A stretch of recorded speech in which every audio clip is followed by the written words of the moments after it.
On est encore un petit peu sous le choc parce que juste avant la coupure, on a appris que Gus, évidemment, comme énormément de joueurs de poker, à part jouer au poker, il adore faire des paris. Nous, on a Pierre Calamusa qui met 100 000 sur la victoire du Bayern contre Lyon. Et déjà, on est scotché par un tel pari.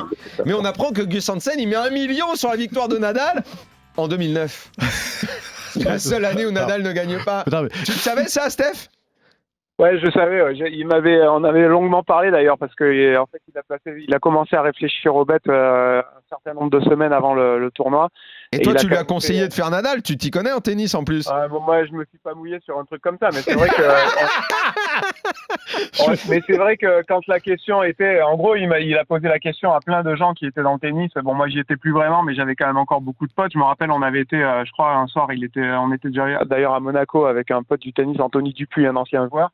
Et je crois, il me semble que c'était avec Anthony, il avait dit s'il n'est pas blessé, quel est le pourcentage de chance que Nadal ne gagne pas Roland Garros? Et je crois Anthony avait répondu 0% s'il n'est pas blessé. J'ai oublié de traduire tout à l'heure, mais Gus a fini par dire j'ai encore un petit peu de sous. Il n'est pas complètement broke. Il va falloir savoir comment il les gagne ces sous.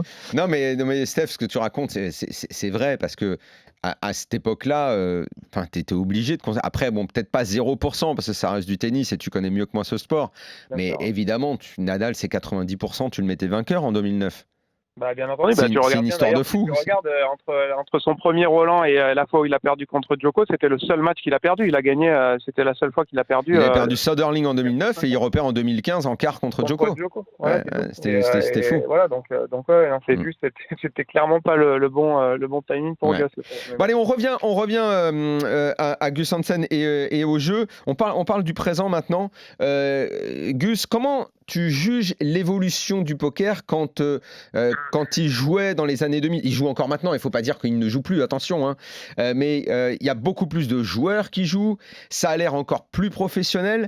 Quel regard il porte sur l'évolution et le niveau de jeu? We've mentioned it, Gus, but how would you say poker has evolved today in 2020? There's so many more players, there's a higher density. What's your view on poker nowadays? What's my view on poker nowadays? Une bonne question. I have. The thing is, I'm not really a big part of the tournament circuit anymore. Je suis plus trop investi dans le circuit des tournois, il faut le savoir. I mostly play cash games in Las Vegas or maybe a little bit online, maybe in Europe as well, in London, in Copenhagen, etc. Je suis plutôt adepte maintenant du cash game. Je joue encore à Las Vegas, en Europe, que ce soit à Copenhague, pas loin de chez moi, ou à Londres. It seems like all the tournament players playing the No Limit Hold'em, the Pot Limit Omaha, they have really, really studied the game. They studied with computers. They studied with solvers. They play or try to play TGO or whatever they call it. GTO. But, GTO, sorry. But the thing is, one thing I know for sure about the poker players today on top of the circuit, they are not even close to being as good as they think they are. That's one thing I know for sure. But apart from that, obviously they are very, very strong. But it seems like when I read an article, when I listen to the analysis of a hand, it seems like they approach the problem like they know the answers. And there's one thing for sure in poker, and that's never going to change. You will never know the right answer. It depends on the situation. It depends on your opponent. It depends on whether you're on tilt, whether your opponent on tilt. There's so many factors that you will never have the same situation. So the people that think they play GTO and think they know the answers, they're just being silly. They might be very good players, but it's not a math book. There's not a final answer on the last page. Let me translate that, Gus. il voit deux choses. Il voit deux choses dans les joueurs qui jouent au No Limit à l'Omaha. Il y a d'abord cette étude qui est assez bluffante. Certains joueurs ont des serveurs. Et après, il y a les solvers, ouais. Oui, il y a ce lapsus révélateur. Il dit TGO, on parle de GTO, hein, mais comme il n'est pas vraiment fan de ce genre de choses, eh bien, il y a donc ce lapsus. Beaucoup de joueurs, belle densité. En revanche, on se la pète un peu. Voilà ce qu'il nous dit. Parce que les joueurs qui pensent qu'ils ont la réponse pour lui, et même avec son expérience, quand on donne la réponse et qu'on est sûr de quelque chose, il y a une chose dont il est sûr dans le poker, c'est qu'on n'est jamais sûr de rien. Il faut étudier tous les facteurs. Et il entend trop souvent de jeunes joueurs qui sont pourtant d'excellents joueurs dire « je savais que ce coup allait se terminer comme ça ». Il est sûr d'une chose, il n'a jamais été certain à 100% de l'issue d'un coup. Ouais. Est-ce que tu penses, Gus, que les jeunes joueurs, peu importe qu'ils soient en live ou online, et qui ne misent que par le GTO, ce sont des joueurs arrogants, des jeunes joueurs arrogants, surtout la nouvelle jeunesse? Well, yeah, it's a follow-up question. According to you, and you guys get along, Daniel, Mundir, the GTO is pure fantasy. Do you think that the guys that are playing according to a GTO strategy are just being arrogant?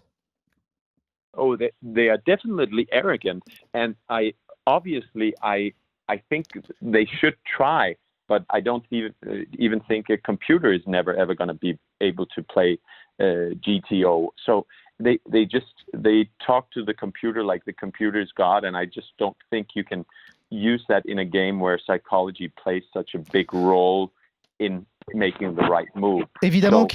Évidemment qu'ils sont arrogants parce qu'ils jouent et ils parlent à un ordinateur en pensant que l'ordinateur est Dieu. Il faut bien comprendre qu'il y a une part énorme de psychologie dans ce jeu et un ordinateur, un robot, ne pourra jamais nuancer cela.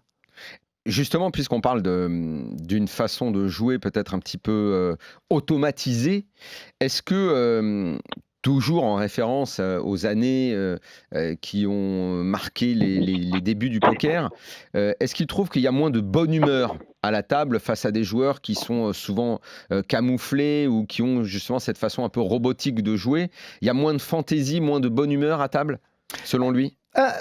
It feels like you brought some good sense of humor. You were quite laid back. Today, people at tables are a little bit more maybe close-minded. Do you feel like it's not as fun at a table as it used to be? I think it's very easy to see the difference. I mean, obviously, if you mention the names from earlier, the Phil Ivey, Gus Hansen, Daniel Negreanu, Phil Hellmuth, there was more banter at the table. It seems like when you look at the table nowadays, obviously Daniel Negreanu is still playing a lot of the tournaments. And if I had to watch a final table, I would definitely hope for Negreanu to be on it because he brings a little entertainment as well. I mean, it doesn't have to be put your hoodie on, put your music on, never smile, never say anything. You are able to make good poker decisions even though you make a little banter at the table. So I think sometimes the new players, which are obviously very, very strong poker players, don't get me wrong, I think they could add another dimension to the game, make it more entertaining, draw more players into actually maybe trying to play some of the a little more high-stakes events. La différence est notable, c'est vrai. À mon époque, il y avait ce que j'appelle des panthères à la table, avec les Phil Ivey et les autres. On avait un certain charisme. Daniel Negreanu joue encore des gros tournois. Et c'est vrai que si je regarde, j'espère qu'il va arriver à la table finale parce que je sais qu'il est en mesure d'amener du divertissement. Ça me gonfle, il le dit, de voir des joueurs qui branchent leur casque, qui écoutent de la musique. C'est pas parce qu'on fait 2-3 blagues ou qu'on est un petit peu plus léger qu'on ne peut pas prendre les bonnes décisions au bon moment. Donc il y a de très très bons joueurs, hein, je le redis, mais j'aimerais bien qu'ils amènent une autre dimension et là ce serait vraiment des joueurs complètement accomplis. Pour rebondir à cette question, est-ce que les grosses parties qu'il faisait à l'époque, comme dans Poker After Dark, qu'on a tous suivi ici, donc les parties télévisées, est-ce que ça lui manque avec toutes ces stars du poker comme Phil Ivey? Est-ce que ça manque aussi au poker? Est-ce que ça manque aussi, ouais. Est-ce que des grands champions d'aujourd'hui ne devraient pas essayer d'aller s'affronter de cette façon-là? C'est vrai. Oui, pour encore faire rêver d'autres personnes. Do you miss those times with Poker After Dark where the biggest champions were actually facing one another? Is that something that the new players, quote unquote, should do? I just lost the connection for 1 second. Could you repeat the Yeah, question? we were saying back in the days at the Poker After Dark, the best champions were facing one another at the same table. Don't you think that the new players should do that to bring back more entertainment? I mean, I definitely think so. I mean, I have watched a couple of tournaments here and there, and I feel a little bit like it's watching paint dry. I mean, you can obviously you can be methodical in your play. You can spend your time thinking, but you don't have to do it all the time. Sometimes there's easy decisions, and you can make that easy decision without giving away tells or timing tells or whatever it is. So lighten up, give us a smile. That would be nice for change. Oui, je suis tout à fait d'accord, Moundir. J'ai vu des tournois à la télé ces derniers temps et c'est le calme plat. Le terme en anglais est paint dry, encéphalogramme plat. Hein. Il y a un moment, quand vous avez des décisions assez faciles à prendre, soyez sympa les gars. Mettez un sourire sur votre visage, détendez-vous. Ce sera aussi sympathique, nous dit Gus. Alors, on va pas continuer dans l'opposition de style et des années, mais plutôt être positif en lui demandant quels sont les joueurs aujourd'hui qui l'épatent. Yeah, let's be more positive now. Are there? Yeah, of course. Yeah, are there players that do actually impress you today? Well, of course there is. I mean, like I said, I think the game has evolved tremendously from 2003 to 2020. And there's no doubt in my mind that they have a more complete game. They're not perfect, but they're definitely very, very strong players. I will say I don't know the names of all the tournament players. I know Dan Smith because I'm friendly with him. Is there Chadwick or whatever his name is? They seem very, very good. I've played against them in a couple of tournaments in the 50K Players Championship in the World Series. But apart from that, as I mostly stick to the cash games, I don't know how bad they would beat me in a no-limit hold'em tournament. I think I still have a chance, but I think I'm up against it because they are very good. Oui, je regarde l'évolution de 2003 à 2020. Je suis convaincu que les joueurs sont plus complets, ne sont pas parfaits, mais sont très forts. Je vous redis, hein, j'avoue, je joue beaucoup le cash game, donc je ne connais pas tous les noms. J'ai rencontré quand même Dan Smith, quelqu'un qui s'appelle Chadwick, je crois. Chadwick, voilà. Très grand joueur. Je les ai affrontés 2 fois. Une fois pour une entrée à 50 000 au Players Championship des World Series. Maintenant, je joue beaucoup en cash. Je me demande si je les affrontais aujourd'hui, si je durerais si je tiendrais sur la durée, parce qu'ils sont très costauds. Steph, à toi, une question pour ton pote. Moi, alors oui, j'ai réfléchi tout à l'heure, mais je me disais bon, il y aurait beaucoup de questions que je pourrais poser, mais moi, est-ce que Gus réalise qu'il a en même temps mis ma carrière de manager de poker sur une rampe et en même temps il a mis un terme à ma carrière de joueur de squash. Do you realize, Gus, that you, for Stéphane, you actually launched his career and now he's a Winamax director, manager, and at the same time, he had to quit his tennis career. No, squash. Squash. Sorry. Well, I mean, I'm aware of that. I mean, like we mentioned earlier in the program, he's a good friend. I've known him for a lot of years, and we have constantly debating my poker career, his tennis career, his manager career as Winamax, etc. So I think we've helped each other along the way in making some good decisions in our work career and maybe also in our private career. Ouais, ça fait 15 ans qu'on se connaît, donc effectivement, on a beaucoup débattu sur le futur pour nous en termes de carrière. Est-ce que c'était plutôt le tennis, le squash, moi le poker?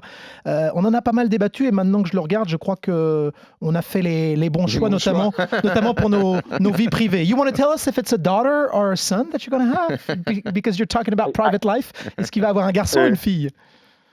I would tell you, but the thing is, I don't know. Ah, je ne sais pas encore. Je ne peux pas vous le dire, je vous l'aurais dit. My girlfriend doesn't want to know, and I'm actually happy that we don't know. Okay. Voilà, sa femme ne veut pas le savoir. En tout cas, ça va lui changer sa vie. It's like poker, she doesn't want to say, hein. Ah ouais, Tout le monde joue au poker dans la famille. c'est, She's bluffing me. Elle le bluffe, sa femme.